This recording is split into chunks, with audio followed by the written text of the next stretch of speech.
بسم الله الرحمن الرحيم واتل عليهم نبأ ابني آدم بالحق إذ قربا قربانا فتقبل من أحدهما ولم يتقبل من الآخر قال لأقتلنك قال إنما يتقبل الله من المتقين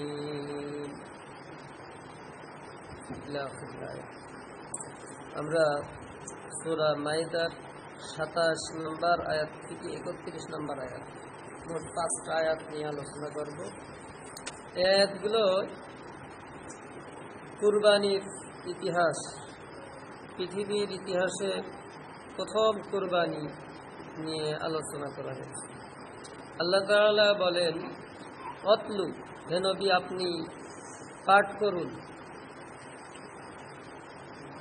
আলাইহিম তাদের উপরে, নাবা আবনাই আদম আলাইহিস সালামের দুই পুত্রর ঘটনা, বিল হক যথাযথভাবে সঠিকভাবে। হে নবী আপনি আদম আলাইহিস সালামের দুই পুত্রের নাম কি? হাবিল আর কাবিল। হাবিল আর কাবিল। এই দুই পুত্রের ঘটনাটা কি ছিল? দুই পুত্রের ঘটনা কি ছিল এটা আমরা তাফসিরে হাক্কানি এবং তাফসিরে হুসাইনি থেকে জানি।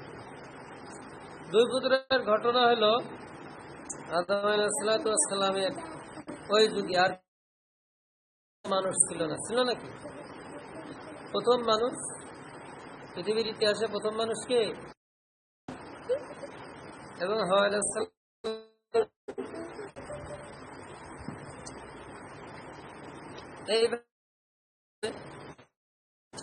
আদম আলাইহিস সালামের পুত্র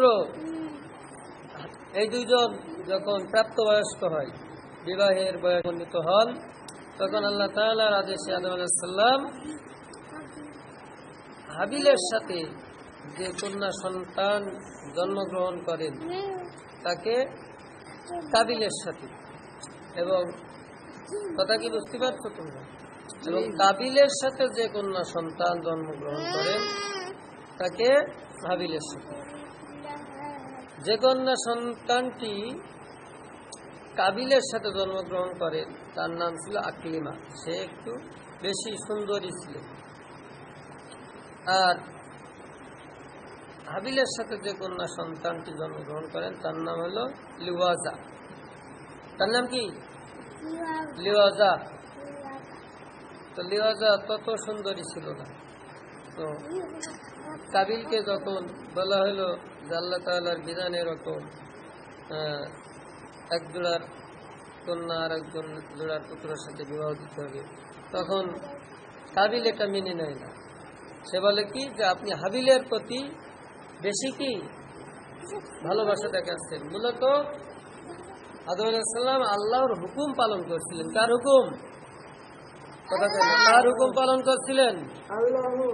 আল্লাহর হুকুম পালন করছিলেন। কথা কি বুঝেছ? দুনিয়াতে দেখো না, আমাকে ভালো জানেন না, তাকে ভালো জানেন, এই কথা বলে না। আল্লাহ তাআলা এই কথা বলছেন, إذ قربا قربانا فتقبل من أحدهما إذ قربا, যখন তারা দুজন কুরবানি করল, কুরবানান আল্লাহ তাআলার নৈকট্য লাভের জন্য। কুরবানি মানে যে ইবাদতটা করা হয় আল্লাহর সন্তুষ্টি অর্জনের জন্য, নৈকট্য লাভের জন্য, আল্লাহর প্রিয় হওয়ার জন্য। ফাতুকুব্বিলা মিন আহাদিহিমা, তাদের দুইজনের ভিতরে থেকে একজনের কুরবানি কবুল হলো। ওয়ালাম ইয়াতাকাব্বাল মিনাল আখার, আরেকজনের কুরবানি কবুল হলো না। কারটা কুরবানি হলো কবুল হলো? কারটা? হাবিলের। হাবিল খুদাভীরু ছিল, আল্লাহর আদেশের কাছে মাথা নত করে। হাবিল ভেড়া বা দুম্বা এই জাতীয় পশু লালন পালন করে জীবিকা নির্বাহ করতেন। এবং কাবিল সে যে আল্লাহর আদেশের কাছে বিদ্রোহ করে, সে কৃষি কাজ করত। সে এক আটি বা একটা পাত্রে গম সে আল্লাহ তাআলার উদ্দেশ্যে যে উৎসর্গ করে। তখনকার নিয়ম ছিল মিনাতে পর্বতে গিয়ে এই পশু যা কুরবানি করবে এটা রাখবে এবং এই জিনিসটা আকাশ থেকে একটা আগুন এসে জ্বালিয়ে দেবে। তো সে কি করলো, এক আটি বা এক বোঝা গম যেটা সেই আল্লাহর উদ্দেশ্যে দেওয়ার কথা, সেখানে একটা ভালো দানা ছিল না। যদি তার ভিতর একটা ভালো দানা পাচ্ছিল তো সাথে সাথে সেটা নিয়ে এসে কি করছিল, খেয়ে ফেলছিল। কথা কি বুঝতে পারছো? খেয়ে ফেলছিল। তার মানে সে আল্লাহর উদ্দেশ্যে ভালো কিছু দিতে চায় না। বর্তমানে এমন অনেক লোক আছে যারা কুরবানি করে, 8-10 বছর সেই গরু থেকে বাচ্চা নিয়ে নিয়ে একেবারে হাড় বের হয়ে যায়, তখনই কি করে, কুরবানি করে যে এটা আল্লাহর রাস্তায় দিলাম। আল্লাহর রাস্তায় কেমনটা দিতে হবে, ভালোটা আল্লাহর রাস্তায় দিতে হবে। এমন উৎকৃষ্ট জিনিস যে জিনিসের প্রতি আমার কি আছে, বেশি মহব্বত আছে, বেশি মহব্বত আছে। আমরা দান করার সময় কি করি, কাল দেখবা জুমার নামাজে অনেকে দান করবে ছিঁড়া একেবারে নর্মাল 5 টাকা 2 টাকার নোট। 5 টাকা 2 টাকার নোট যারা দেয় মসজিদে, এরা বেশিরভাগ ছিঁড়া দেয়, মন থেকে বের হয় না। এরা ওই কাবিলের মতো। কাবিল যখন দেখলো যে হাবিলের কুরবানি তো কবুল হয়ে গেল, হাবিলের সাথে আকলিমা নামক সেই সুন্দরী বিয়ে হবে, আমার হবে না, তখন সে রাগে গুসায় কি বললো, অবশ্যই আমি তোমাকে হত্যা করব, অবশ্যই আমি তোমাকে হত্যা করব। হত্যা করবে কাকে, কাকে হত্যা করবে, হাবিলকে। তার কুরবানি কবুল হলো, হাবিলের কুরবানি আল্লাহ কবুল করলেন, কারণ তিনি আল্লাহর আদেশের কাছে মাথা নত করেন। আল্লাহর যে আদেশ ছিল যে এক জোড়ার ছেলে আর এক জোড়ার মেয়ের সাথে বিবাহ দিতে হবে, এ বিষয়ে সে কোনো আপত্তি করেনি এবং সে দিনদার ছিল। এবং সে উৎকৃষ্ট মানের একটা দুম্বা বা ছাগল কুরবানি করে। 23 পারায় পড়েছ,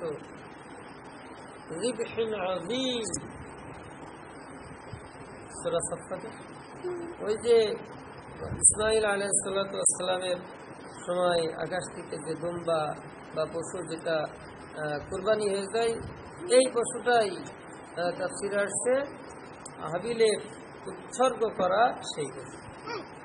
সে বলল, অবশ্যই আমি তোমাকে হত্যা করব।